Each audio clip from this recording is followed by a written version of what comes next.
Here are the most underrated Raleigh suburbs and areas around Raleigh in general. First off, what makes a suburb underrated? I am defining it as an area where its prices and offerings do not yet reflect its popularity and demand. These are often great places to invest too. Starting with the suburbs, Clayton is vastly underrated as a whole, with an average home value of just under $400,000 and a price per square foot of $192. What you get for your money in Clayton is pretty amazing in comparison to other suburbs. Now, Clayton is further from Raleigh than many suburbs and can have some bad traffic during rush hour, but if you can manage your way around those obstacles, Clayton is great. Clayton has multiple new parks and entertainment areas. It has amazing greenways along the Neuse River, and the new waterfront district is going to be its own version of North Hills. But perhaps the best part of Clayton is the Johnston County school system, and it has some of the best schools in the Triangle. For these prices, you're not going to get schools of this quality anywhere else in the area. Next up is Fuquay-Varina, which has been rapidly expanding as well. Raleigh and its most popular suburbs are running out of space for new construction. So Fuquay is one area around Raleigh where there are still a large number of quality new construction communities. And with an overall average home price of $489,000 and a price per square foot of $208, Fuquay is still one of the most affordable places around Raleigh. For many, it is still considered to be on the outskirts of development, but the new section of I-540 just north of Fuquay will no doubt bring more development and make Fuquay feel more connected. Also, if you love craft beer, Fuquay and its breweries are the place for you.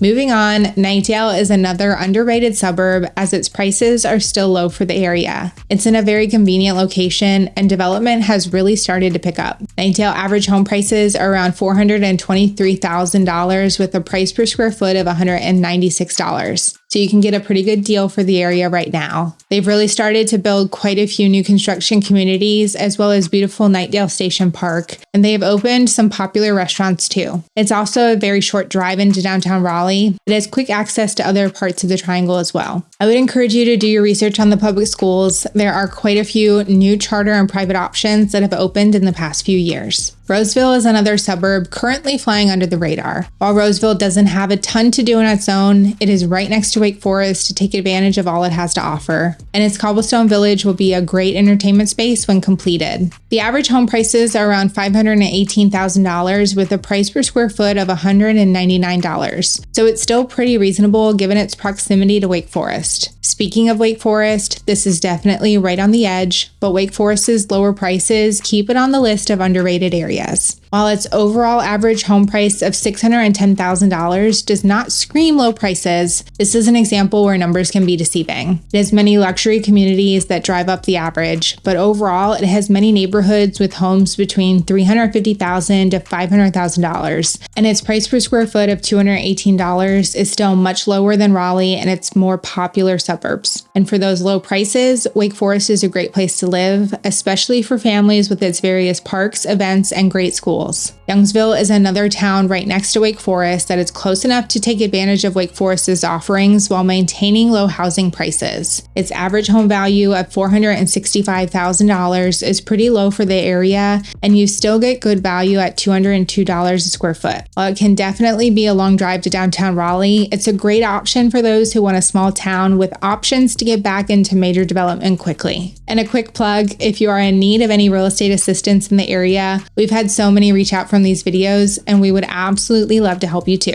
Moving on to the last of the small town and suburbs, Pittsboro is another that has definitely flown under the radar. It's about to be put on the map though between its Chatham Park master plan communities as well as the new Disney's Asteria neighborhood that will begin construction soon. But it is a really great place to also enjoy a small town feel but still have access to larger development with a short drive. You're also right next to Jordan Lake and the Hall River, so there's no shortage of outdoor activities to enjoy. It is on the more expensive side with an average home value of $710,000 and a price per square foot of $259. But like Wake Forest, there are many high-end communities that drive the average price up, but there are still plenty of neighborhoods well below that average that are great options. Moving into larger, more populated areas, despite its popularity and many of the national rankings, Durham has a reputation around the area due to its crime rates that it hasn't been able to escape now that its crime rates are more under control. Downtown Durham has undergone quite the transformation, and it's a great place for foodies as well as those who enjoy cocktail lounges. And its outdoor offerings are pretty amazing with Duke Gardens, Duke Forest, and the various Eno River parks, and in one of the most convenient locations to the famed Research Triangle Park.